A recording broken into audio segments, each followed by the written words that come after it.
boleh mengalami pengalaman yang luar biasa bersama Engkau. Kami mau siapkan hati kami mau menyembah, kami mau memuji Engkau Tuhan. Haleluya, amin. Benar Tuhan, setiap perbuatan-Mu ajaib Tuhan. Dan kami percaya akan setiap janji-Mu Tuhan. Biarlah pagi ini kami boleh bawa nyanyian kami kepada-Mu Tuhan.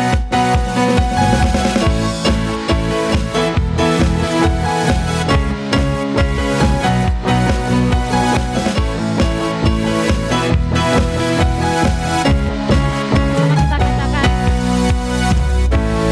ojeklah perbuatan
kekuatan di jiwaku,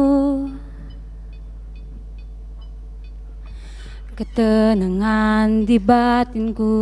Benar Tuhan, bahwa di dalam hadirat-Mu, ada dalam hadirat-Mu ku menyembah-Mu.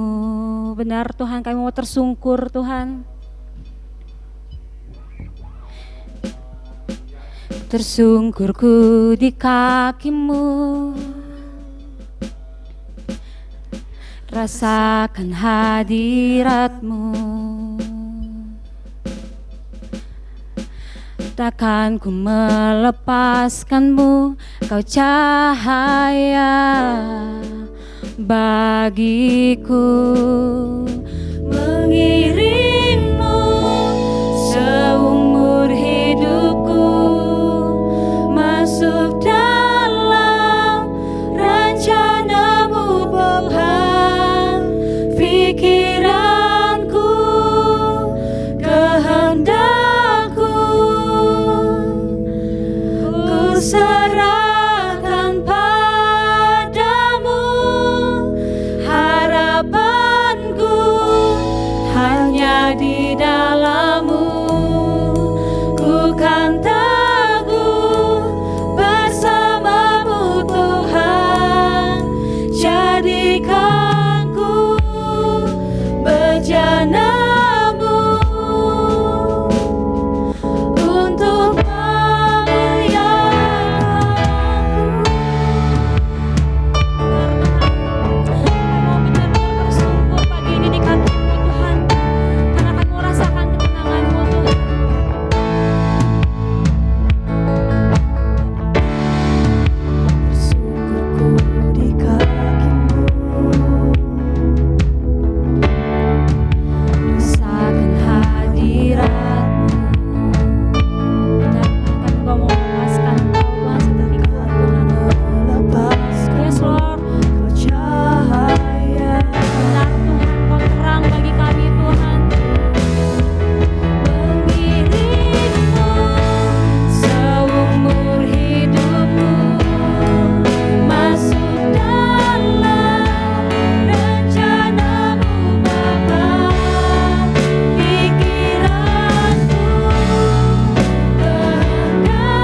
kami Tuhan.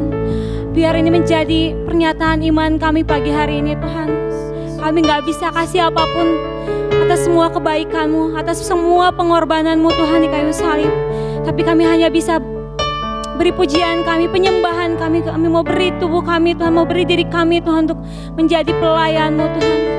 Biar Engkau yang menguduskan setiap kami pagi hari ini Tuhan. Sehingga kami boleh layak Tuhan, boleh duduk bersama-sama dengan Engkau mendengarkan firman-Mu Tuhan. Urapi setiap hamba-Mu yang memberikan firman Tuhan, yang memberitakan firman-Mu. Biar setiap yang keluar dari mulutnya adalah perkataan daripada-Mu Tuhan. Biarlah itu bukan hanya menjadi perkataan yang disiarkan, tapi boleh berbuah, boleh berbuah, boleh bertumbuh di dalam setiap kami Tuhan. Kami siap menerima firman-Mu, kami mau buka hati kami mau buka telinga kami Tuhan. Di dalam nama-Mu kami berdoa mengucap syukur. Haleluya, amin.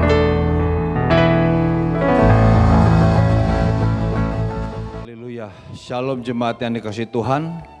Pada pagi hari ini kita kembali akan bersama-sama mendengarkan firman Tuhan. Saya menyampaikan firman Tuhan mengenai kehadiran Tuhan, mengenai siapa Dia. Dia adalah Allah yang Maha Hadir, Dia bisa hadir di mana saja. Tapi saudara, untuk kita bisa melihat Dia dengan iman tentunya, bukan dengan kasat mata saudara. Kita harus memiliki kemampuan atau kita harus mengalami satu pengalaman di mana Allah menyingkapkan, membuka mata kita sehingga kita bisa melihat apa yang tidak bisa kita lihat dengan kasat mata kita. Untuk itu jemaat yang dikasihi Tuhan, saya sebelum membacakan firman Tuhan yang akan menjadi nats daripada firman yang akan saya sampaikan dalam khotbah ini dari 2 Korintus 5 ayat yang ke-7, saudara kita sama-sama menundukkan kepala kembali untuk berdoa. Bapa di dalam sorga, hamba-Mu akan menyampaikan firman-Mu pada pagi hari ini. Tuhan berkati hamba-Mu, berkati juga jemaat-Mu yang akan mendengarkan firman-Mu Bapa. Di dalam nama Tuhan Yesus Kristus. Amin. Nats firman Tuhan pada hari ini diambil dari 2 Korintus 5 ayatnya yang ke-7. Dikatakan, sebab hidup kami ini adalah hidup karena percaya, bukan karena melihat. Saudara, kita mungkin pernah mengalami kepanikan, satu kepanikan yang luar biasa karena ada satu insiden atau kejadian yang terjadi di sekitar kita, terjadi kepada orang lain tapi juga mempengaruhi kehidupan kita, saudara, atau terjadi langsung di dalam kehidupan kita. Contohnya saudara, kita ingat bersama-sama betapa paniknya kita ketika wabah virus corona ini melanda dunia, termasuk Indonesia di dalamnya, termasuk kita di dalamnya saudara. Satu hal yang menurut saya saudara yang menjadi kepanikan yang luar biasa, selain memang dampak dari virus itu yang mungkin bisa mengakibatkan sakit yang fatal atau juga mungkin bisa sampai mungkin bisa kepada kematian. Tapi saudara, kepanikan ini juga karena kita tidak bisa melihat virus yang sangat kecil ini saudara. Tentu kita panik, kita harus berjaga-jaga atas apa yang tidak kita lihat. Kita berjaga-jaga ketika ada dampak dari apa yang kita paniki itu. Nah saudara, berbicara tentang hal yang tidak kelihatan. Di dalam Alkitab pun dikatakan begini saudara. Ada beberapa kisah di dalam Alkitab yang tidak kelihatan, tapi nyata dan itu bekerja di dalam kehidupan manusia. Paulus mengatakan begini saudara. Setelah dia mengatakan tentang manusia, ya, jasmaninya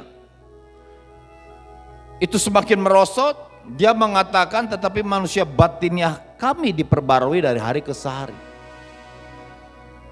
Nah dia bisa mengalami itu karena dia memperhatikan hal yang tidak kelihatan. 2 Korintus 4 ayat 18, Sebab kami tidak memperhatikan yang kelihatan, melainkan yang tak kelihatan. Dia tidak memperhatikan hal yang kelihatan dengan kasat mata, tetapi yang tidak kelihatan tapi terlihat, diyakini oleh mata rohani. Itu yang membuat dia mengatakan sekalipun manusia jasmani semakin merosot, tetapi manusia batiniah kami diperbarui dari hari ke hari. Nah saudara, ada kisah lain yang kita akan sama-sama pelajari, saudara, berbicara tentang bagaimana Allah yang tidak kelihatan, tapi dia maha hadir sekalipun kita tidak melihat. Tapi kita bisa melihat dengan mata rohani kita, dengan keyakinan iman kita. Kita sama-sama buka, saudara, di 2 Raja-Raja 6 ayatnya yang ke-8 sampai 23. Kisah ini saudara, dari ayatnya yang ke-8 sampai ayatnya yang ke-14. Saudara, ini kisah tentang Raja Aram sedang berperang dengan Israel. Dia mengatur siasat untuk mengalahkan Israel. Dia mengadakan perencanaan untuk menghadang mereka. Tetapi saudara, dikatakan bahwa abdi Allah yaitu Elisa menyuruh kepada Israel untuk mengatakan bahwa supaya jangan lewat daerah yang akan dihadang oleh Raja Aram. Dan itu dilakukan berkali-kali, membuat Raja Aram heran. Wah, ini pasti ada orang dalam, artinya orangnya yang menjadi pengkhianat. Dia menanyakan kepada para tentaranya dan pegawainya karena dia merencanakan ini di dalam kamarnya. Saudara nanti bisa lihat di 2 Raja-Raja 6 ayat 8 ini sampai ayatnya yang ke-14 kisah ini.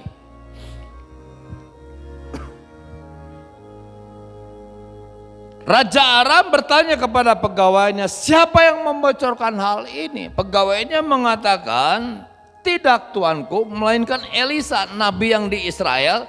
Dialah yang memberitahukan kepada Raja Israel tentang perkataan yang diucapkan oleh tuanku di kamar tidurmu. 2 Raja-Raja 8 ayat yang ke-12.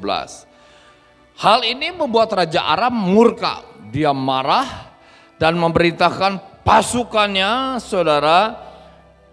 Dikatakan di ayat 14, dikirimnya ke sana kuda serta kereta dan tentara yang besar untuk mengepung kota itu, kota di mana Elisa, kota di mana kota Samaria atau kerajaan Israel berada.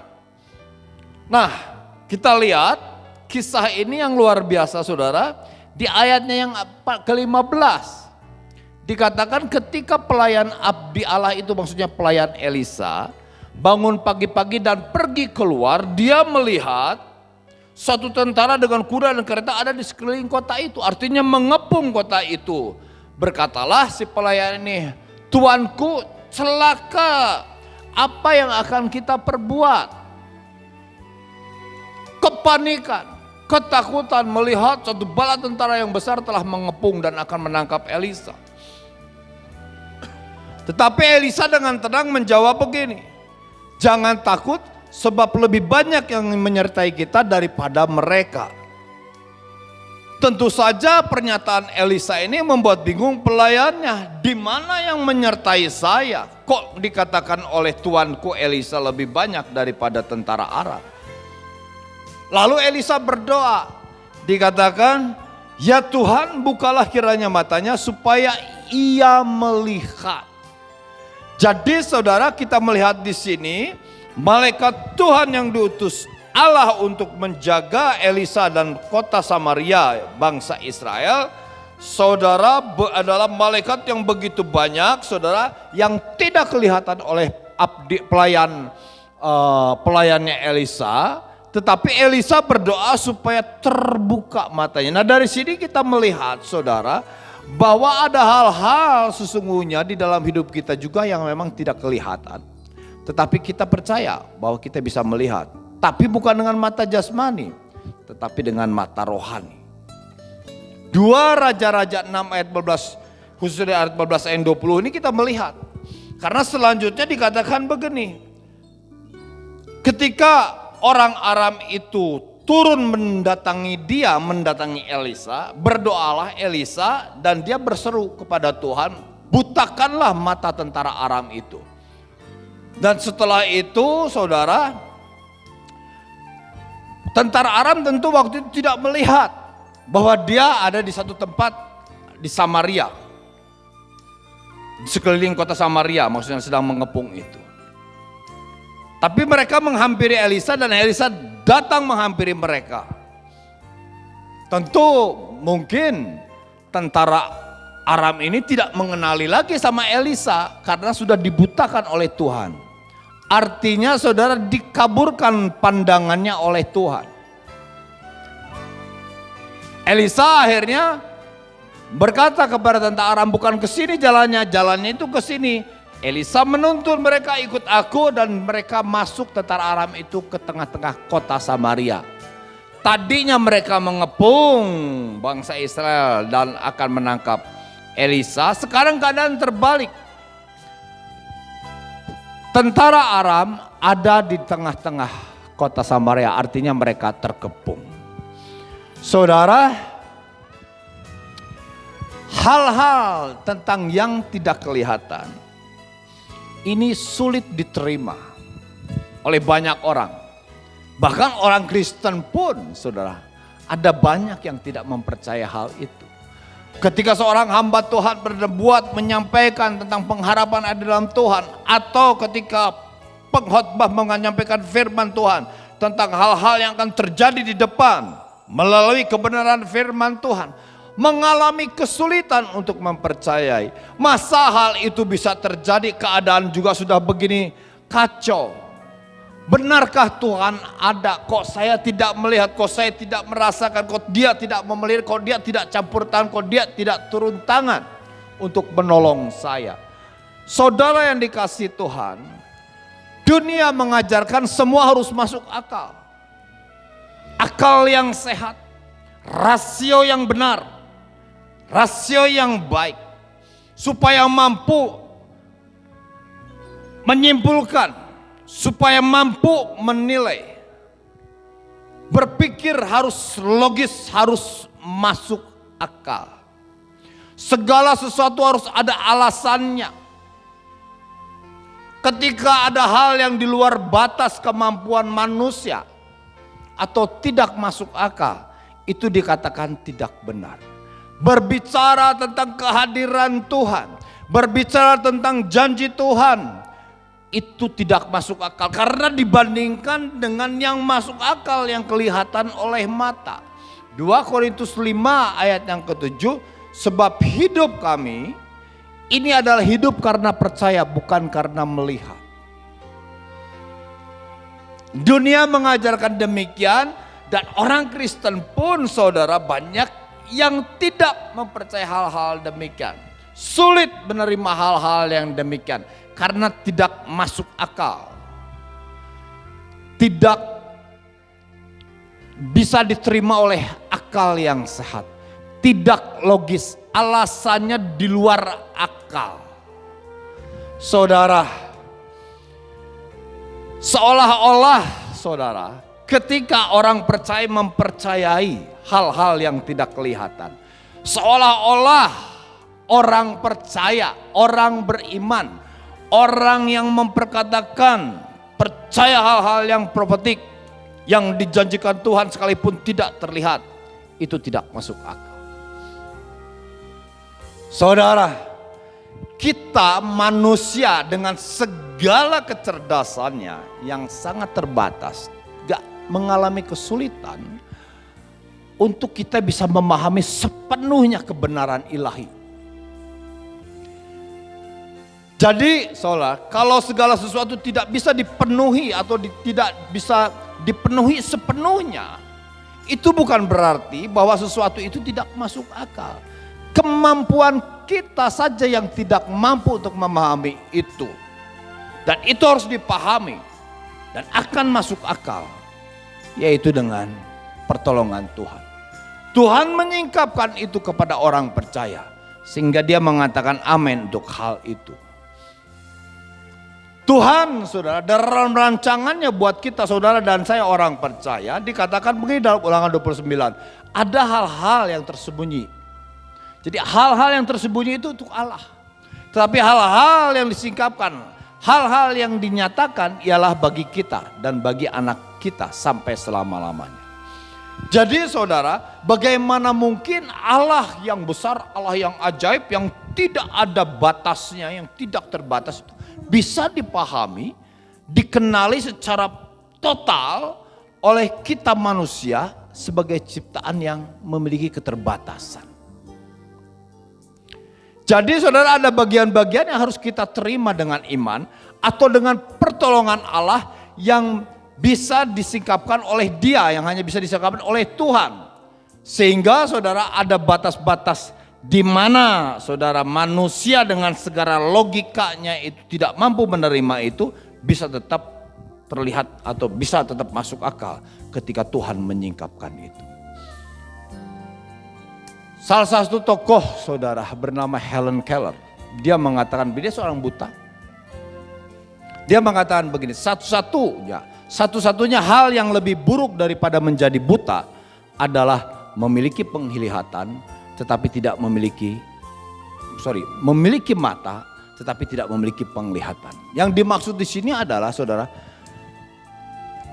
memiliki mata tapi hanya memiliki kemampuan untuk melihat hal-hal di sekitar saja yang terbatas, tapi tidak bisa melihat jauh ke depan. Satu visi, tidak bisa melihat apa yang tidak terlihat oleh mata jasmani. Untuk itu saudara, beberapa hal memang di dalam kehidupan kita sebagai bukti penyertaan Tuhan ada yang tidak terlihat. Khususnya saudara, hari ini saudara, saya ingin menyampaikan tentang Allah yang Maha Hadir. Omnipresent. Dia Maha Hadir. Dia bisa berada di mana saja pada saat yang sama. Hanya kita tidak bisa melihat dengan kasat mata. Sama seperti saudara, ketika pelayan Elisa keluar, ia melihat tentara musuh mengepung mereka. Mendekat, ia panik dan takut. Tetapi Elisa berdoa agar Tuhan menyingkapkan atau membukakan mata pelayannya itu, sehingga dia bisa melihat pasukan.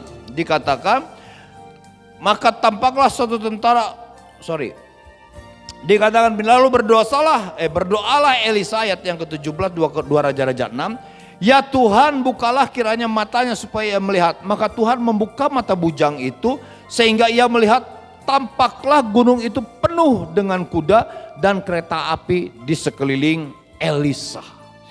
Tempat Elisa berada telah dikelilingi oleh malaikatnya Tuhan beserta kereta berapi. Allah omnipresent, Allah Maha Hadir, Dia tidak bisa dibatasi oleh ruang waktu. Seperti saat ini kita beribadah secara online, tidak berkumpul bersama-sama, hanya keluarga per keluarga di ruang keluarga kita. Tapi pada saat yang sama ini saudara, Dia ada di tengah-tengah keluarga kita. Dia ada di tengah-tengah keluarga jemaat yang lain. Dia tidak bisa dibatasi oleh ruang. Dia tidak dibatasi oleh waktu. Beberapa saudara, ayat-ayat di dalam Alkitab yang menunjukkan kemahahadirannya Allah. Khususnya saudara, Daud yang menyadari tentang Allah yang Maha Hadir. Ada lagu, kemanakah aku dapat pergi, menjauhi rohmu Tuhan. Ku berlari, mendaki ke langit, namun Engkau ada di sana. Saudara, di Mazmur 139 ayat 7 dan 8 dikatakan, kemanakah aku dapat pergi menjauhi rohmu, kemanakah aku dapat lari dari hadapanmu. Jika aku mendaki ke langit, Engkau di sana. Jika aku menaruh tempat tidurku di dunia orang mati, di situ pun Engkau. Allah ada di mana-mana. Sehingga Dia mengatakan kepada murid-muridnya, aku menyertai kamu sampai kesudahan zaman. Pernyataan Yesus berbicara tentang aku menyertaimu sampai kesudahan zaman adalah pernyataan dia ketika dia mau terangkat ke surga.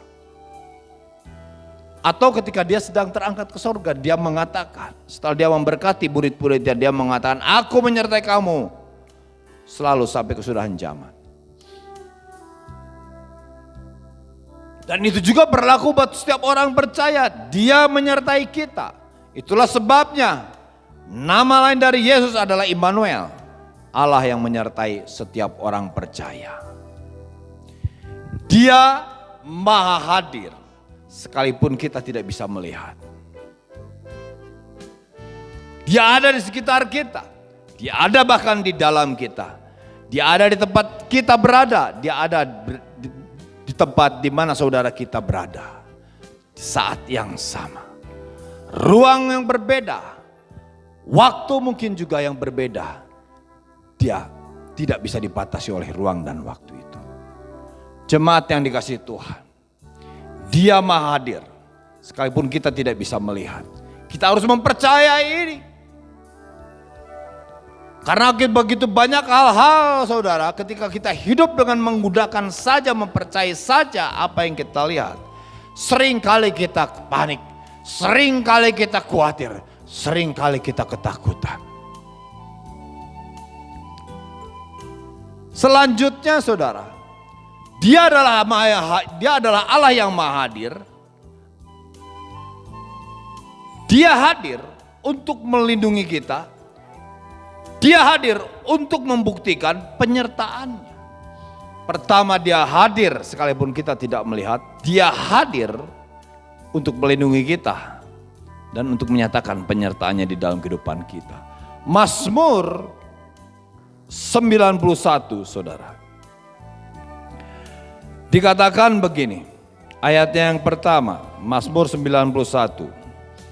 Sebentar. Mazmur 91 dikatakan begini, orang yang duduk dalam lindungan yang maha tinggi dan bermalam dalam naungan yang maha kuasa akan berkata kepada Tuhan, tempat perlindunganku dan kubu pertahananku, Allahku yang ku percayai. Saudara, Tuhan menyertai orang-orang yang menjadi orang-orang yang percaya kepada Dia. Orang-orang yang duduk di dalam lindungan, orang-orang yang bernaung di dalam lindungan Yang Maha Kuasa. Dikatakan tempat perlindungan dan kubu pertahananku, Allahku yang kupercayai. Saudara, kita orang-orang percaya harus yakin bahwa Dia maha hadir untuk melindungi kita dan menyertai kita. Pemazmur mengatakan saudara, bahwa dia tidak perlu takut dengan segala apa yang terjadi di dalam dunia ini.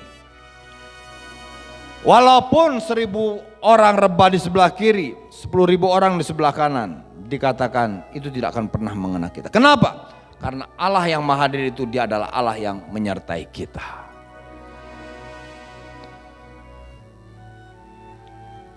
Allah yang maha hadir, Dia melindungi kita, Dia menyertai kita. Elisa yakin bahwa Allah yang maha hadir itu melindungi dia dan menyertai dia. Untuk itu dia berdoa berseru kepada Tuhan. Dan Tuhan mengutus malaikatnya dengan tentara-tentaranya dengan kuda berapi. Elisa percaya bahwa Tuhan serta malaikatnya ada di sekeliling orang-orang yang takut akan dia.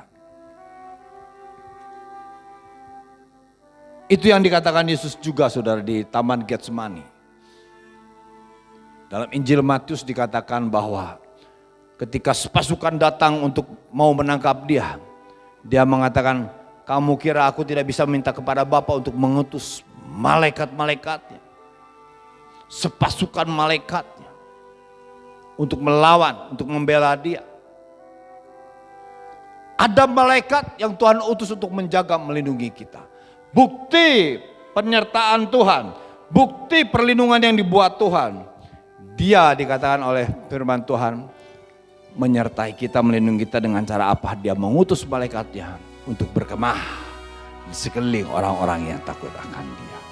Saya teringat dengan kisah saudara, bagaimana waktu kecil, saya lupa usianya berapa, 2 atau 3 tahun anak saya waktu saya tinggal. Satu rumah ada tingkatnya, saudara. Anak saya itu bermain sepeda di lantai 2. Jadi tangga untuk turun ke bawah itu bangunan ini tinggi, saudara. Jadi cukup curam. Khususnya untuk anak yang masih 2, 3 atau 4 tahun, saya lupa waktu itu usianya, saudara. Nah suatu waktu, saudara, anak saya tiba-tiba melajukan sepedanya ke arah tangga untuk turun ke bawah. Terlihat tidak terkontrol anak ini dan kemungkinan besar sekali bahwa dia akan jatuh beserta sepedanya ke bawah. Saya hanya berteriak, Yesus tolong. Saudara, pada saat itu anak saya yang masih usia itu tadi sebenarnya 2-4 tahun. Memiliki reaksi untuk menghindarkan dia untuk ikut jatuh ke bawah, dia loncat dari sepeda. Dan hanya sepedanya saja yang jatuh ke bawah, saudara. Saya berpikir waktu itu, ini pasti Tuhan menjaga anak saya. Tidak mungkin anak saya yang sekecil ini, ya sambil dengan sepeda yang sedang melaju itu bisa memiliki reaksi untuk loncat. Jadi sudah hampir di pinggir daripada tangga itu, saudara, anak saya itu loncat. Dan sepeda melaju turun ke bawah. Saudara, bukti pemeliharaan Tuhan. Bukti perlindungan Tuhan. Dan beberapa mungkin dari kita pernah mengalami bagaimana Allah melindungi orang percaya. Jemaat yang dikasihi Tuhan, Allah melindungi kita. Dia mengelilingi kita, mengutus malaikat mengelilingi kita, memagari kita, melindungi kita. Ayub, iblis mengatakan kepada Tuhan, tentu saja dia diberkati karena engkau memagari dia. Jadi ada, saudara, di dalam alam yang tidak kelihatan, bagaimana perlindungan yang dibuat Tuhan. Membentengi kita orang percaya. Dia maha hadir untuk melindungi kita, untuk memelihara kita. Saudara, perlindungan Tuhan begitu nyata di dalam kehidupan setiap anak-anak Tuhan. Perlindungan Tuhan inilah, saudara, yang membuat di tengah-tengah kepanikan, ketika kita yakin percaya bahwa Tuhan hadir, Dia melindungi kita, itu akan membuat tenang. Keyakinan Elisa, sehingga dia bisa tenang ketika pelayannya mengatakan ada beribu-ribu pasukan tentara Aram mengepung kita. Tapi dia tetap tenang. Dia berdoa. Keyakinan akan kehadiran Tuhan. Selanjutnya, saudara, dia hadir untuk mengontrol kita. Maksud dari kata mengontrol yang saya maksud ini adalah bukti pemeliharaan Allah. Bentuk pemeliharaan Allah yaitu Dia mengontrol kita. Dalam kisah ini begitu kuat pemeliharaan Allah di dalam kehidupan kita. Saudara, kita melihat tentang pemeliharaan Tuhan. Kadang kita suka tidak bisa menerima tentang bagaimana Allah membuktikan pemeliharaannya. Ketika segala sesuatu menjadi kacau di dalam kehidupan kita. Bagaimana kita sudah membuat rencana begitu baik. Kita hidupi di dalamnya. Bahkan kita mungkin saking seriusnya, saking menggebu-gebunya, kita melupakan Tuhan. Jemaat yang dikasihi Tuhan. Suatu saat mungkin Tuhan bisa hadir. Tuhan mengizinkan satu kekacauan, disrupsi terjadi. Saudara, sehingga mungkin kita menjadi kalut, kita merasa kacau dunia ini. Saudara, itu adalah satu bukti bahwa Allah memelihara kita. Dia hadir untuk mengontrol kita. Saya percaya kita sebagai orang tua pun demikian. Melihat anak kita sedang berjalan, belajar berjalan, anak bayi, saudara, di balita. Tentu kita juga akan tetap mengontrol dia, mengawasi dia. Itu adalah bentuk pemeliharaan kita. Demikian juga Allah kepada kita. Itulah sebabnya firman Tuhan mengatakan rancanganku ini adalah bukan rancangan kecelakaan. Tapi rancangan damai sejahtera memberikan kepadamu masa depan yang penuh harapan. Nah, saudara, untuk supaya rancangan Tuhan dan yang yang damai sejahtera dan masa depan yang penuh harapan. Itu saudara, supaya terjadi dalam kehidupan umatnya, dia intervensi. Ketika rencana kita saudara yang sudah begitu serius, begitu baik, bahkan sampai lupa saudara karena begitu kuatnya semangatnya kita sehingga kita melupakan Tuhan. Nah, Tuhan mengontrol kita dengan cara apa? Dia mengintervensi. Dia izinkan juga mungkin ada kekacauan di dalam setiap perjalanan rencana kita. Di dalam ketika kita menghidupi rencana ini saudara. Itulah makanya Paulus mengatakan Allah turut bekerja untuk mendatangkan kebaikan kepada mereka yang mengasihi Dia. Saudara yang dikasihi Tuhan. Rencana tetap penting, tapi ingat, Allah bisa izinkan ada kekacauan-kekacauan karena Dia memang mengontrol kita. Allah intervensi di dalam setiap perencanaan kita. Ada baiknya setiap perancangan kita dedikasikan semua untuk Tuhan, untuk kemuliaan Tuhan. Jemaat yang dikasihi Tuhan, 3 hal. Allah itu adalah Maha Hadir. Dia hadir sekalipun kita tidak melihat. Dia hadir saudara untuk melindungi kita dan menyertai kita. Dia hadir untuk mengontrol kita sebagai bentuk daripada pemeliharaannya. Nah saudara, bagaimana kita bisa melihat bahwa Allah hadir? Sekali lagi, bukan dengan kasat mata, tapi dengan mata rohani. Sama seperti yang Helen Keller katakan. Banyak orang memiliki penglihatan, maksudnya mata, tapi tidak melihat. Kenapa? Karena ada selaput-selaput atau ada apa itu kabut-kabut yang menyelimuti, yang membuat pandangan kita tidak bisa jelas. Saudara, hal ini harus kita bangun kehidupan kita. Kehidupan yang berdoa, kehidupan yang membangun kehidupan yang penuh dengan pujian penyembahan, membangun kehidupan yang penuh dengan firman Tuhan, saudara. Sama dengan Elisa. Doa Elisa penuh dengan iman. Kenapa dia penuh dengan iman?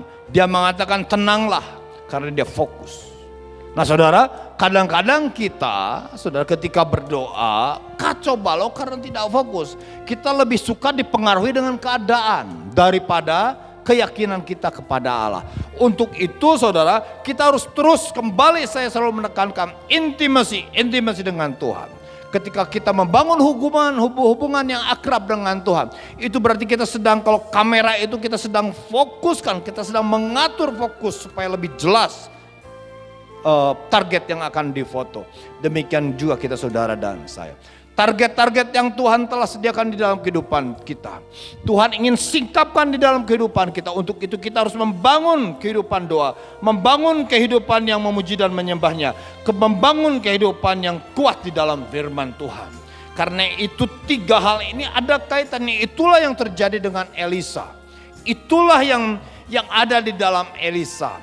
Dia di dalam doanya bisa membuat satu perubahan yang luar biasa. Di mana pelayannya yang asalnya tidak melihat, tentara Allah bisa melihat. Tentara Aram yang sudah yakin dia akan mengepung, ternyata dia malah ada di dalam satu kepungan musuh atau tentara Israel. Saudara, Elisa berdoa dan terjadi perubahan karena dia doanya penuh iman. Doa yang penuh iman itu doa yang diisi juga dengan pujian penyembahan dan firman. Ya, pada hari kemarin, hari Rabu malam saudara, renungan berbicara tentang doa yang positif. Salah satunya yang saya akui tentang doa yang positif adalah mendoakan firman Tuhan. Itu yang saya sampaikan tengah-tengah mesbah keluarga saya. Kita harus belajar untuk mendoakan firman Tuhan. Jadi saudara, melalui doa, melalui pujian dan melalui firman itu kita sedang memfokuskan lensa kamera kita untuk kita bisa melihat target yang jelas. Target Tuhan buat kita itu sudah jelas dan itu menjadi target kita. Masa depan yang penuh harapan. Dan itu akan terlihat bukan dengan kasat mata, tapi dengan mata rohani. Mata rohani itu kan kita bisa miliki ketika kita membangun kehidupan doa, kehidupan pujian penyembahan, kehidupan yang kuat di dalam firman Tuhan. Kita lihat Elisa berdoa penuh dengan keyakinan yang didasari oleh firman Tuhan.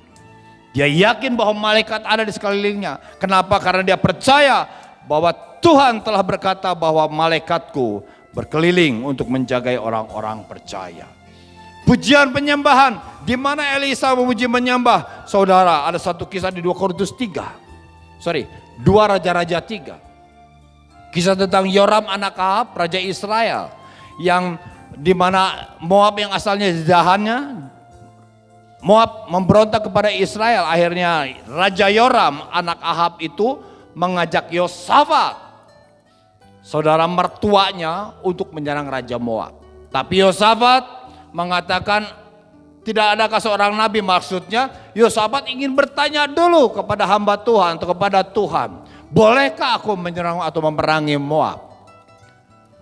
Yoram mengutus utusannya untuk datang kepada Elisa, untuk minta supaya dia didoakan. Dia berfirman, Elisa mengatakan begini, kalau bukan karena Yosafat aku nggak mau. Karena cerita dia datang, dan apa yang dia lakukan, saudara? Sebelum dia mendapatkan pewahyuan atau firman dari Tuhan, dia meminta seorang pemati kecapi. Ketika pemati kecapi melanturkan pujian-pujian kepada Tuhan, baru dia berfirman, baru dia bernubuat. Di sini kita melihat, saudara, bahwa pujian, doa, pujian, dan firman itu begitu kuat. Itu yang ada di dalam Elisa. Jemaat yang dikasihi Tuhan, sekali lagi saya mengatakan, kita semua adalah orang yang percaya bahwa Allah itu adalah Allah Maha Hadir, omnipresent. Bisa ada di mana-mana, tidak bisa dibatasi oleh ruang dan waktu. Kita tahu pada saat yang sama ini, dia ada di Indonesia, dia ada di rumah kita, tapi dia juga ada di tempat lain. Tapi kadang kita tidak bisa melihatnya. Ketika ada kekacauan di sekeliling kita, kita tidak bisa melihatnya. Kita tidak mampu melihatnya.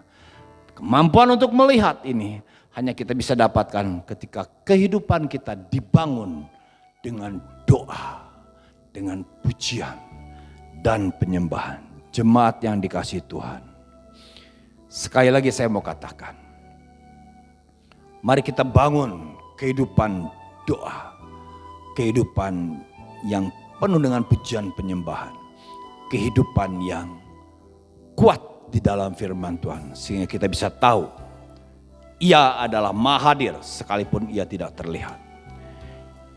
Dia Maha Hadir, kita tahu bahwa Dia akan melindungi kita dan memelihara kehidupan kita. Dia Maha Hadir untuk mengontrol kita. Ketika ada kekacauan di dalam kehidupan kita, orang-orang yang memiliki mata rohani yang kuat akan tahu bahwa Allah mengizinkan ini supaya saya menjadi baik, supaya saya bisa mencapai tujuan dari panggilannya, supaya saya bisa mencapai target-target yang Tuhan sediakan buat kita sebagai orang percaya. Dia adalah Allah yang Maha Hadir. Juga Dia adalah Allah yang setia. Dia tidak pernah gagal. Tuhan Yesus memberkati. Tundukkan kepala, kita berdoa. Bapa di dalam surga, pada hari ini kami sepakat,